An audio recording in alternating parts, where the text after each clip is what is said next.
அனைவருக்கும் வணக்கம். இன்னைக்கு நம்ம பார்க்க போற வீடியோ ஒரு சேமிப்பை பத்தின ஒரு அவேர்னஸ் வீடியோனே சொல்லலாம். சேமிப்பு அப்படிங்கிறது என்ன அப்படிங்கிறது நிறைய பேத்துக்கு தெரியும். அதே மாதிரி அந்த சேமிப்பை நம்மளால ஏன் சேர்க்க முடியல அப்படிங்கிறதுக்கான காரணத்தை இந்த வீடியோல பார்க்க போறோம். இதுக்கு முன்னாடி போன வாரம் நான் சேமிப்பு வீடியோ போடும்போது பணம் சேமிக்க 10 வழிகள் சொல்லி போட்டிருந்தேன். அதுக்கு நிறைய பேர் நல்ல ஆதரவு கொடுத்துருந்தீங்க. நான் சொன்ன விஷயத்துல உண்மை இருக்கனாலதான் அதுக்கு நிறைய பேர் சப்ஸ்கிரைப் பண்ணியிருந்தீங்க. அதோட வாட்ச் ஹவர்ஸும் பார்த்தீங்கன்னா இன்க்ரீஸ் ஆயிருந்துச்சு.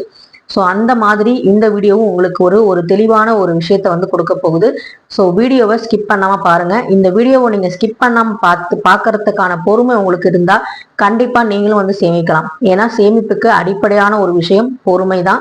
ஸோ இதுல என்னென்ன விஷயங்கள் நம்ம செய்யலாம், செய்யக்கூடாது, எந்த விஷயங்கள் நம்ம சேமிப்புக்கு தடையா இருக்கு, குடியை கெடுக்கும் அப்படின்னு ஒரு பழமொழி இருக்கு இல்லையா, அதே மாதிரி இந்த மடி குடியை கெடுக்கும் அப்படிங்கிறதுக்கான விளக்கமும் இதுல கொடுத்துருக்கேன். மடி அப்படிங்கிறது என்னங்கிறதையும் திருவள்ளுவர் சேமிப்பு பத்தி என்ன சொல்லியிருக்காருங்கிறதையும் இந்த வீடியோ பதிவு நான் தெளிவா சொல்லியிருக்கேன். ஸோ கண்டிப்பா இந்த வீடியோ உங்களுக்கு பயனுள்ள வகையில இருக்கும். வாங்க வீடியோக்குள்ள போலாம். பணம் பத்தும் செய்யும், இது எல்லாருமே தெரிஞ்ச ஒரு பழமொழி தான். இப்படி பலவற்றையும் ஆக்கறதுக்கு உதவக்கூடிய இந்த பணத்தை சேர்க்க முதல்ல அந்த பணத்தை நாம விரும்பணும், அதாவது லைக் பண்ணணும். அப்பதான் பாத்தீங்கன்னா நமக்கு அது நம்ம கிட்ட சேர்ந்தடையும். அது மட்டும் இல்லாம பணம் செய்ய விரும்பு அப்படின்னு சொல்லிட்டு ஆத்திச்சுடியில, புதிய ஆத்திச்சுடியில பாரதியார் சொல்லியிருப்பாரு, அறம் பொருள் இன்பம் அப்படின்னு 3 இருக்கும். அந்த அறத்தின் வழியா நம்ம பொருளை ஈட்டணும் அப்படின்னா இன்பம் தானாகவே வருங்கிறதா நம்ம முன்னோர்கள் சொன்ன ஒரு விஷயம். அறத்தின் மூலமா பொருளை ஈட்டி இன்பமா இருங்கன்னா ஃபர்ஸ்ட் அறத்தை தான் வச்சாங்க. அப்ப நம்ம பணம் சம்பாதிக்கிறவங்க எல்லாருமே சந்தோஷமா இருப்பாங்கன்னு கேட்டா கண்டிப்பா கிடையாது. அறத்தின் மூலமாகவும் நேர்மையாகவும் உழைக்கக்கூடியவர் சிறு தொகையாக இருந்தாலும் அதை அவங்க செலவு செய்யறதோ இல்ல அவங்க அதுல நிறைய விஷயங்கள், நல்ல விஷயங்கள் பண்றதா இருந்தாலும் சந்தோஷமா செய்வாங்க. அதனாலதான் நிறைய பேர் பணம் வச்சிருந்தாலும் நிம்மதி இல்லைன்னு சொல்றதுக்கு ஒரு முக்கியமான காரணம், அறத்தின் வழியா பொருள் சேர்க்காதவங்களுக்கு கண்டிப்பா நிம்மதி இருக்காது. அப்ப நம்ம முதல்ல கத்துக்க வேண்டிய விஷயம் அறத்தின் வழியாக பொருளை சேர்க்கணும் அப்படிங்கிறது. சேமிப்பு இல்லா குடும்பம் கூரை இல்லாத வீட்டிற்கு சமம்.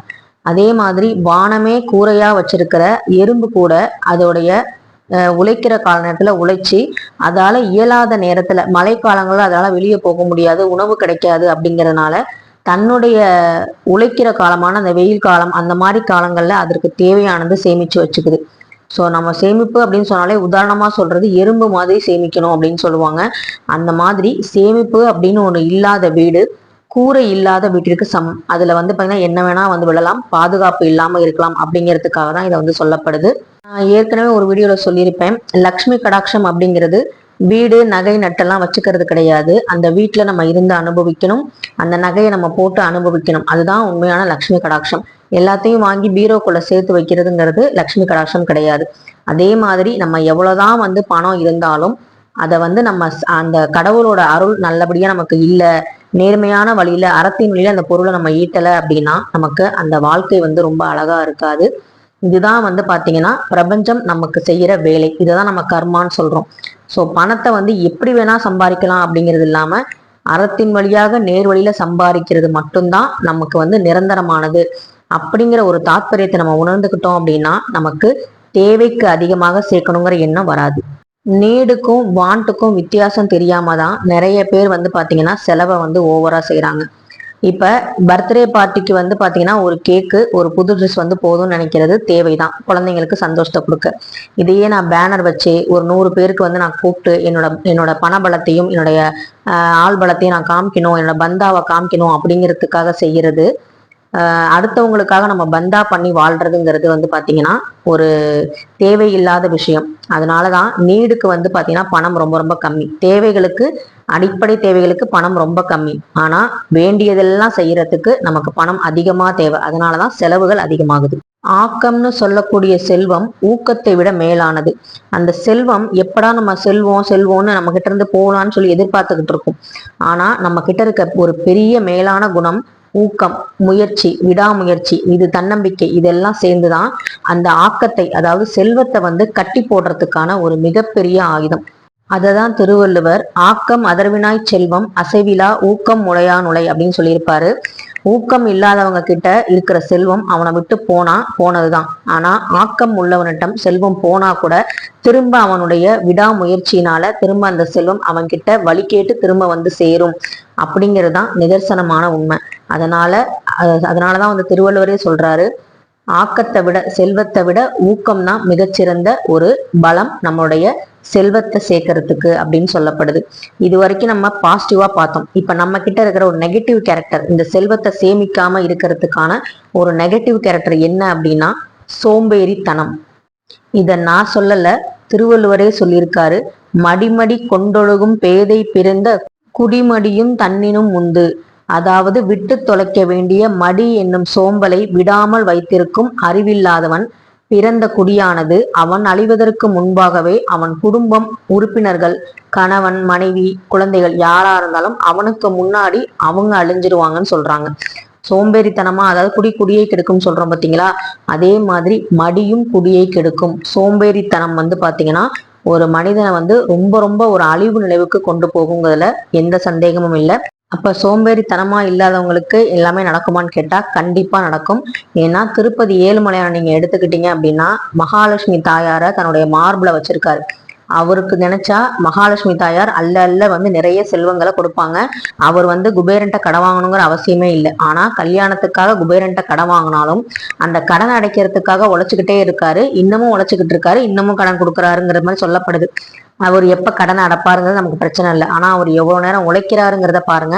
அவருக்கு தங்க கிரீடம், வைர கிரீடம், என்னென்ன மாலைகள், மரியாதைகள் எப்பெல்லாம் வந்து பக்தர்கள் வராங்களோ அப்பெல்லாம் காட்சி கொடுக்கக்கூடிய ஒரு அற்புதமான ஒரு கடவுள் வந்து திருப்பதி ஏழுமலையான். அதனாலதான் அங்க காசு வந்து அதிகமா வந்து குவியுது. லக்ஷ்மி வந்து அங்கதான் இருப்பாங்க. ஏன்னா எந்த இடத்துல சோம்பேறித்தனம் இல்லையோ, எந்த இடத்துல வந்து பாத்தீங்கன்னா நல்ல எண்ணங்கள் இருக்கோ அங்கதான் வந்து பாத்தீங்கன்னா லக்ஷ்மி தாயார் வருவாங்க. லக்ஷ்மி தாயார் வர இடத்துல செல்வம் தானாகவே வரும். அதனாலதான் வந்து திருப்பதி ஏழுமலையானுடைய அந்த தரிசன நேரம் ரொம்ப அதிகமா இருக்கு. நம்ம எல்லாரும் போனா கண்டிப்பா பார்த்துட்டு வர மாதிரி ஒரு சூழ்நிலை வந்து அங்க இருக்கு.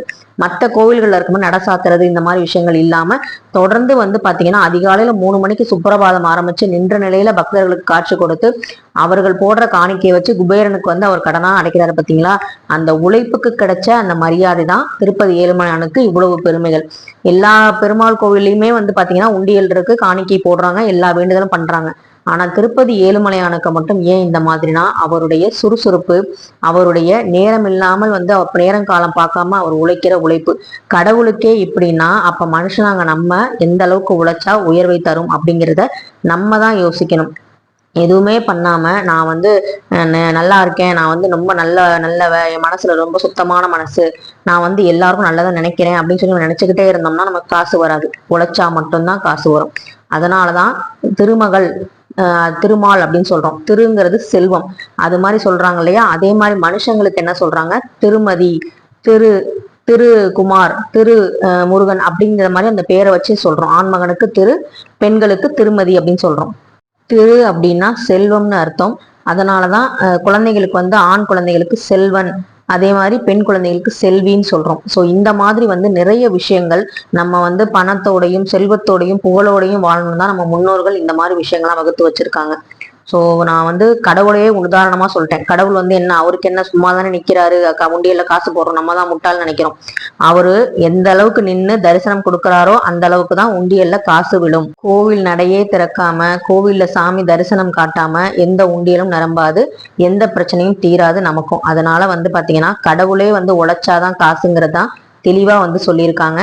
அதனால இன்னும் உழைச்சா மட்டும்தான், சோம்பேறித்தனத்தை விட்டொழிச்சா மட்டும்தான் நம்மளும் வாழ்க்கையில முன்னேற முடியும். அதனால திருவள்ளுவர் சொன்ன மாதிரி மடிமடி கொண்டொழுகும் பேதை பிறந்த குடி மடியும் தன்னினும் உண்டு. தனக்கு முன்னாடியே சோம்பேறித்தனம் மடின்னு என்ன சொல்லக்கூடிய சோம்பேறித்தனம் இருக்கிற வீட்டுல அவங்க அழியறதுக்கு முன்னாடி அவங்க குடும்ப உறுப்பினர்கள் வந்து அழிஞ்சு போறதை அவங்க கண் முன்னாடி பார்ப்பாங்க அப்படிங்கறதுதான் நிதர்சனமான உண்மை. அதனால பணத்தை நம்ம வந்து சேர்க்கணும் அப்படின்னா கண்டிப்பா பணத்தை நம்ம முதல்ல நேசிக்கணும். பணத்தை நேசிச்சா மட்டும் போதாது. ஒருத்தங்க வந்து ஒரு பொண்ணை வந்து லவ் பண்றதுக்கு ப்ரப்போஸ் பண்றாங்கன்னு வச்சுக்கோங்க. அவங்க எங்கெல்லாம் போறாங்க, என்னெல்லாம் பண்றாங்க, அவங்க பின்னாடியே ஒரு 3 வருஷம் 4 வருஷம் கூட நம்ம பின்னாடியே ஆயிரும். கன்சிஸ்டன்சியா அலைஞ்சு அந்த பொண்ணு நம்மளை பார்க்கணும், நம்ம கிட்ட பார்த்து சிரிக்கணும், பேசணும், அப்புறமா தான் வந்து நம்ம ப்ரப்போஸே பண்ண முடியும். அந்த மாதிரிதான் பணத்துக்கும் வந்து பாத்தீங்கன்னா உணர்வுகள் இருக்கு. நீங்க எந்த அளவுக்கு அது மேல ஒரு மரியாதை, ஒரு காதல் வைக்கிறீங்களோ அந்த அளவுக்கு உங்ககிட்ட திரும்ப சேரும். அதுதான் வந்து நிதர்சனமான உண்மை. இதை நீங்க ஒத்துக்கிட்டாலும் ஒத்துக்காவிட்டாலும் இதான் உண்மை. இது வந்து பாத்தீங்கன்னா என்னுடைய அனுபவத்துல இருந்து நான் சொல்றேன். இது வந்து நான் பணத்தை வந்து மதிக்காதப்ப பணம் என்கிட்ட இல்ல, பணத்தை நான் மதிச்சு அதுக்கு உரிய பாக்ஸ்லயோ அதுக்குரிய பர்ஸ்லயோ அதுக்குரிய இடத்துலயோ நான் வச்சு அதை வந்து சாமியா நினைச்சு நான் வந்து அதை நினைக்க அது என்கிட்ட வந்து சேர்ந்ததை நான் கண்கூடா உணர்ந்தேன். ஸோ பணத்தை சேமிக்கிறதுங்கிறதுக்கு சம்பாதிக்கிறதுக்கு நிறைய வழிகள் இருக்கலாம். அறத்தின் மூலமா சம்பாதிக்கிறதுக்கும் நிறைய வழிகள் இருக்கு. அதே மாதிரி அதை சேமிக்கிறதுங்கிறது ரொம்ப ரொம்ப முக்கியமானது. நீடுக்கும் வாண்ட்டுக்கும் வித்தியாசம் தெரிஞ்சவங்க மட்டும்தான் பணத்தை வந்து சேமிக்க முடியும். இப்ப நீடு அப்படிங்கிறது உணவு உடை இருப்பிடம் தான். அதையே வந்து பாத்தீங்கன்னா நிறைய பேர் அதை தாண்டி நிறைய விஷயங்கள் யோசிக்கிறாங்க. ஸோ அதனாலதான் வந்து வாண்டோட லிஸ்ட் வந்து நீடுலையும் வந்துருது. ஸோ அதுல இருந்து நீங்க வந்து டெய்லியும் வந்து எதெல்லாம் நமக்கு தேவை எதெல்லாம் வந்து அனாவசியம் அப்படிங்கிறத நீங்க வந்து கண்டுபிடிச்சீங்கனாலே நமக்கு வந்து செல்வத்தை வந்து சேர்க்கலாம். அதே மாதிரி சோம்பேறித்தனத்தை யார் ஒருத்தர் விட்டு ஒழிக்கிறாங்களோ அவங்களுடைய வாழ்க்கை வந்து ரொம்ப ரொம்ப நல்லா இருக்கும். சோம்பேறித்தனம் இல்லாதவங்களோட வாழ்க்கை சொர்க்கமாக தான் கண்டிப்பா இருக்கும். நன்றி, வணக்கம்.